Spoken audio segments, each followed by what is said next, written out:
The iPhone, you love it, I love it. Yet with AT&T service issues, you can't always use it. Is that about to change in a big, huge way? Yup, it is. It's the Loop.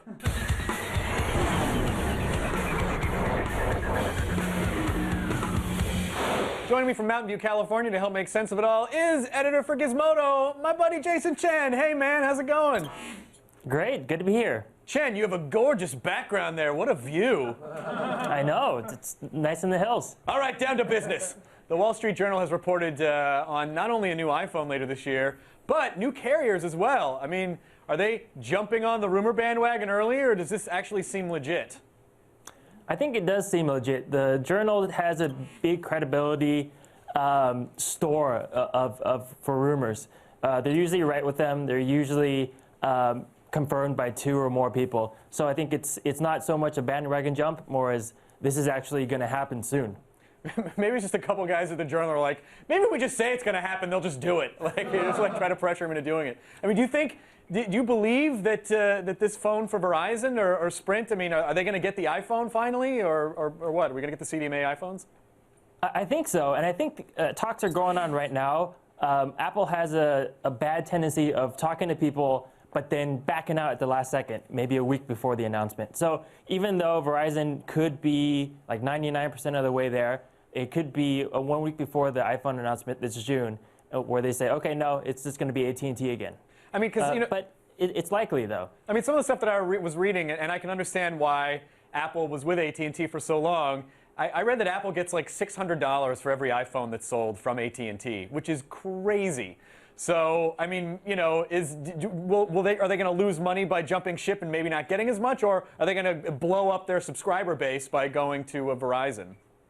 I think it's kind of two-parted. One is AT&T has been backing off in terms of how much they've been paying out to Apple. The second part is Verizon is starting to pay for phones more. If you remember a couple years ago, they would have really, really lousy phones and depend on, oh, we have the best network, you should come to us no matter how crappy our phones are. Yeah.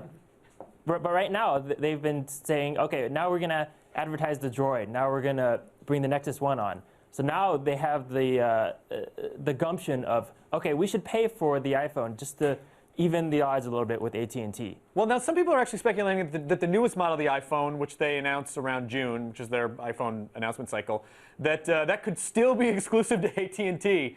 Do you think that AT&T may get a better phone than the others will? I'm just imagining that moment where Steve Jobs comes out and he either doesn't mention Verizon or he's like, and it'll be available on AT&T, and then everyone just rushes the stage and starts beating him against the stage like a beached whale and a seal. Do you think that's going to happen? It's tough to say. I think AT&T will definitely get the best version, only because AT&T runs on GSM, and so does the rest of the world. So it doesn't make sense for Apple to not make a GSM version of their best phone.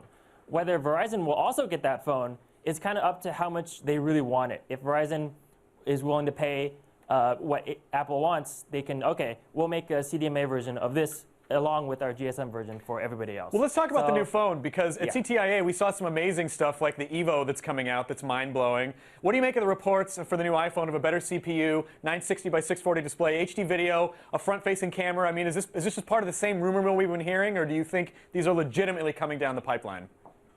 I think it'll come, but I don't think it'll come all at once.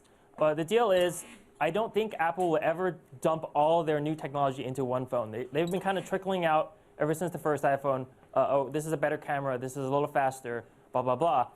They won't dump all their weapons into one load, I guess. They'll kind of do it year by year, wait for the competitors to catch up, and then leapfrog them again, and then catch up, and then do the same thing. This is kind of wish fulfillment. People have been writing rumors a long time, so you got to be wary of something that looks too good, because Apple rumors never turn out to be exactly what people have been expecting. Isn't it the thing, like, so, we as consumers build up the mythology so much that Apple can never possibly live up to everything that people want, and people always complain, but they still keep cranking out, you know, cool stuff. I mean, just off the top of your head, one feature that you think might be there that I didn't mention before? Anything you can think of? Multitasking is one big one. We've been hearing rumors about Apple finally jumping on multitasking. I don't think it'll be like the Droid, like the Palm Pre, where you can run anything at any time, switch between apps like that. It'll be more like one app where you can, say, fire up Pandora and listen to your music while you're checking your email or checking your Twitter or whatever, or just having something in the background where you can switch to it quickly, but not have, say, 5 browser windows open. Okay. Cool. Well, listen, thank you so much, Jason Chen. It's always great to see you. Jason Chen from Gizmodo, everybody, keeping us in the loop.